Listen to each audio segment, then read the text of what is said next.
Hello and welcome to another full and frothy-headed bloke in a pub. And this time we're going to be talking about what are called negative beta strategies and why you want those in your portfolio.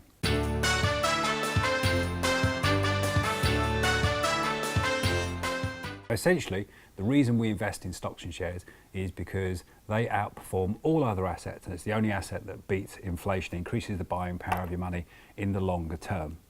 However, anyone who's invested in stocks and shares knows that they have a nasty propensity to be a bit wobbly and sometimes to fall off a cliff, and you go into what's called a correction or a recession, and the value will be depressed for a little while. The chances of that happening tend to increase as you move towards the end of a business cycle, and that's kind of where we're going at the moment. Investments are giving lower returns, and it looks as if we're heading towards a recession, although nobody knows when. So one of the logical things to do is to increase the resilience of a portfolio against a downturn, knowing full well we can't avoid it completely.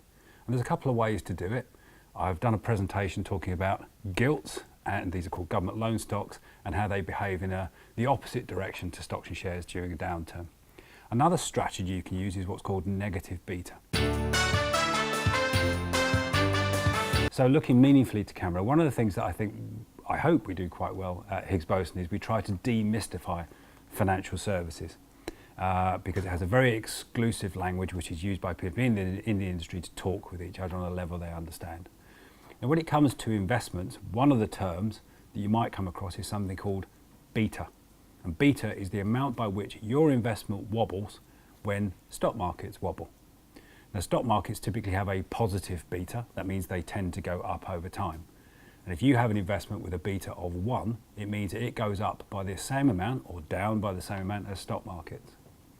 One of the things you might do in a portfolio, if you're moving towards a slowdown or indeed a drawdown or a recession in the market, is you might introduce a negative beta strategy. That's a strategy that makes money when markets dip. Now, you wouldn't have all of your money in that, because if markets go up, it means you'll be losing money. But you might have some of your portfolio, say 5 or 10% in there, just to smooth the ride out. And that's called a negative beta strategy. So that's negative beta strategies. We've talked about gilts, and we'll talk about other exciting non-correlated strategies to smooth the ride out in your portfolio next time.